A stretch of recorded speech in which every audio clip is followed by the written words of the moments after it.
Welcome to my channel Entertainment Team। Rampur एक छोटे से नगर में लकी अपने माता पिता के साथ रहता था। एक दिन लकी के पिता किशन अपनी पत्नी से बोलते हैं, जब से ई रिक्शा आया है तब से सवारी ऑटो में बहुत कम बैठती है। समझ नहीं आ रहा है लकी की कॉलेज की फीस अब मैं कैसे भरूंगा। लकी के पिता ऑटो चलाते थे और अपने घर का गुजारा करते थे। किशन अपनी ऑटो लेकर बाजार निकल जाता है पैसे कमाने के लिए, लेकिन उस दिन किशन को ज्यादा सवारी नहीं मिलती है और वह घर जल्दी ही लौट आता है। रात हो जाती है और किशन सो रहा होता है।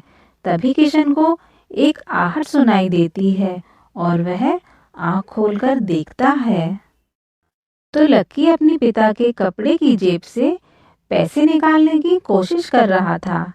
लकी जैसे ही अपने पिता को देखता है कि उसके पिता जाग गए हैं तो वह इधर उधर देखने लगता है।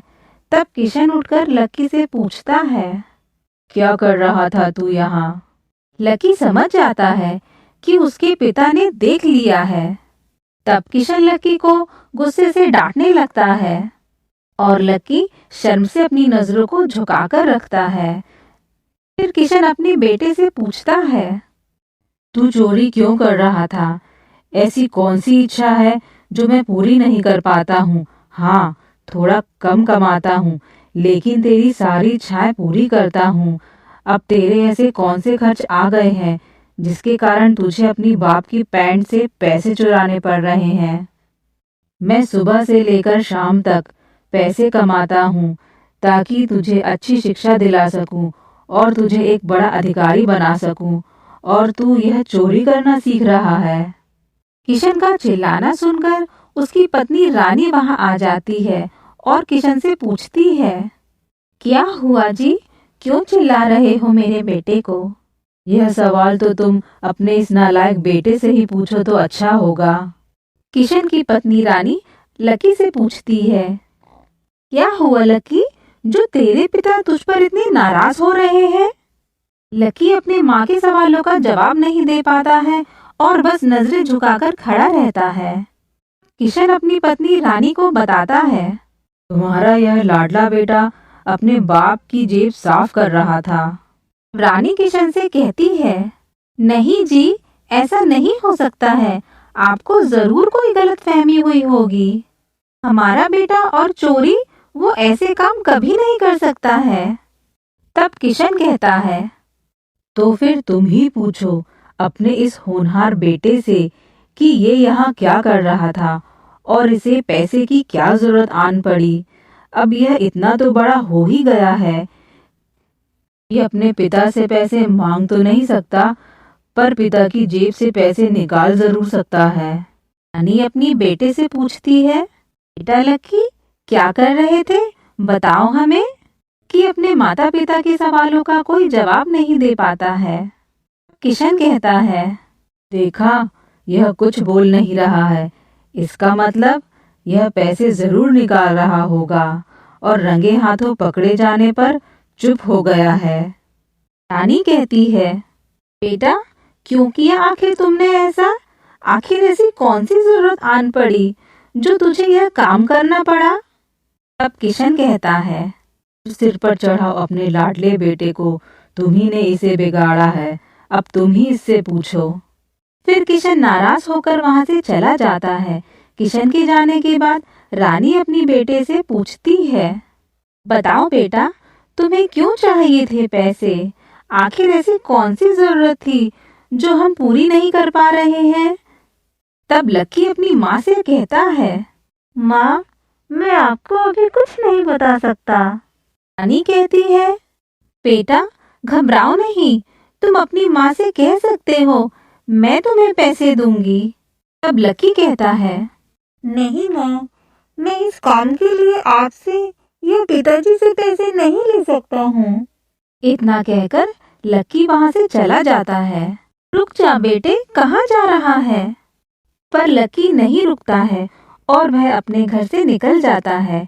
लकी बाजार की तरफ निकल पड़ता है और रास्ते में वह यह सोचता है, मेरे पास वक्त बहुत कम है।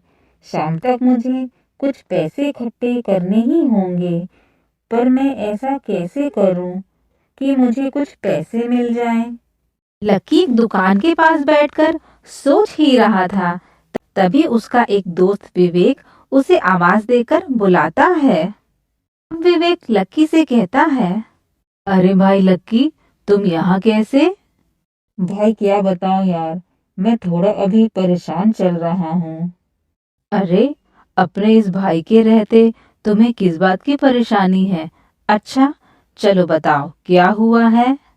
भाई क्या बताऊं यार, तुम मेरी परेशानी नहीं दूर कर पाओगे। विवेक कहता है, देख भाई, अगर मैं तेरी परेशानी दूर नहीं भी कर पाया तो क्या हुआ, कोई ना कोई रास्ता जरूर बता दूंगा कि तेरी समस्या हल हो जाए।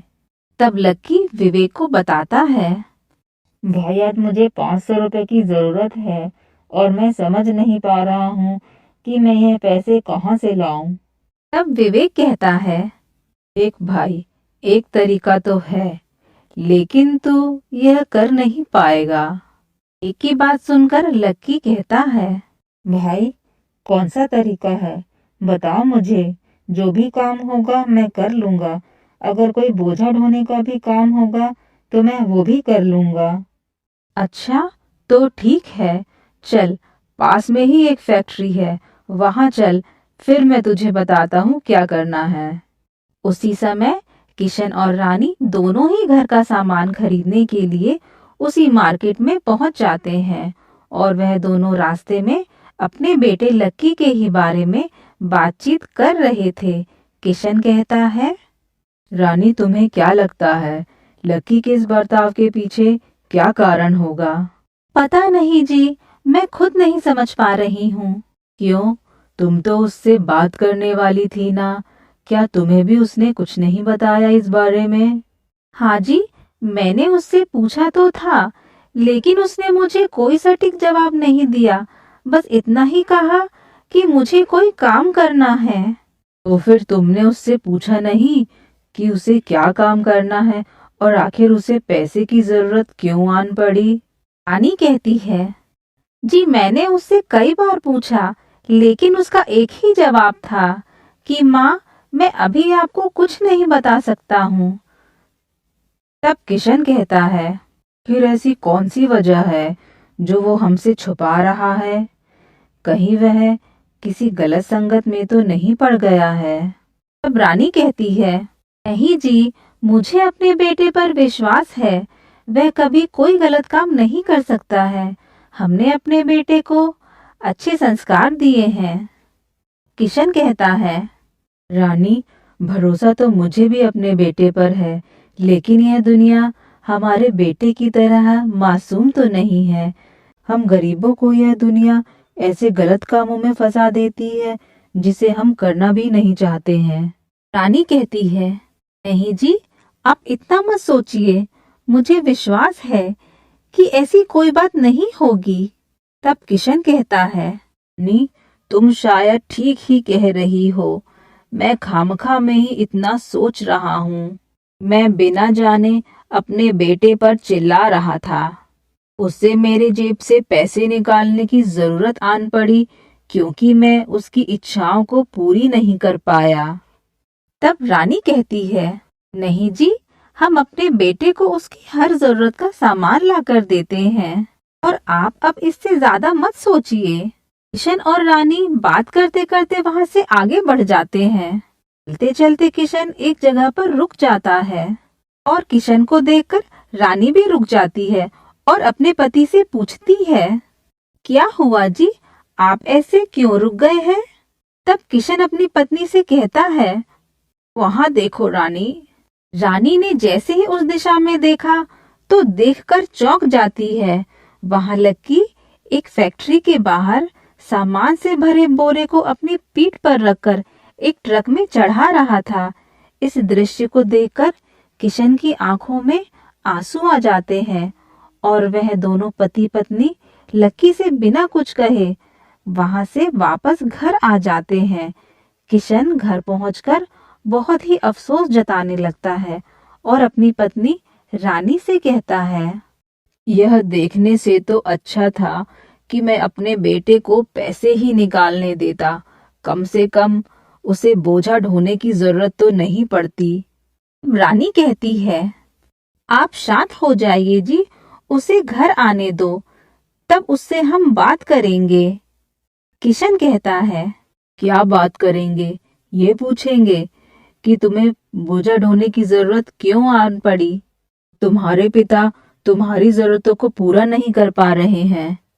रानी और किशन आपस में बात कर रहे होते हैं। तभी वहां लकी आ जाता है और अपने माता पिता से कहता है, happy anniversary mummy papa. Lucky की बातें सुनकर रानी और किशन चौंक जाते हैं। वह देखते हैं कि लकी के हाथ में एक केक है।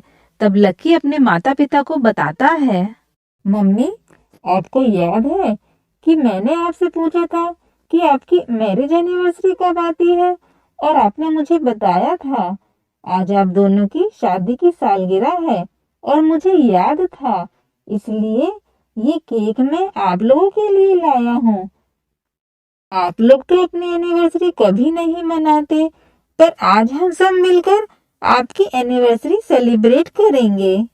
की बातें सुनकर किशन कहता है, बेटा, तुम हमारे लिए इतना सोच रहे थे और मैं तुम्हारे बारे में ना जाने क्या गलत विचार बना रहा था। मैंने तुम्हें न चिल्लाया, तुम पर इतना नाराज हुआ। मुझे माफ कर दो बेटा। पापा, आप ऐसा मत कहिए, इसमें आपकी कोई गलती नहीं है। लेकिन अब चलिए केक काटते हैं। फिर वह तीनों मिलकर केक कटिंग करते हैं और साथ साथ खुशी मनाते हैं। किशन और रानी ने अपने बेटे को गरीब होते हुए भी अच्छे संस्कार दिए थे। दोस्तों, हमें भी अपने बच्चों को हमेशा अच्छे संस्कार देने चाहिए ताकि वह कभी भी किसी गलत रास्ते पर ना चले। दोस्तों, कैसी लगी आपको हमारी यह कहानी? ऐसी ही अच्छी अच्छी कहानियां देखने के लिए चैनल को लाइक करो, सब्सक्राइब करो और हाँ, अपने दोस्तों को भी शेयर करो। धन्यवाद दोस्तों।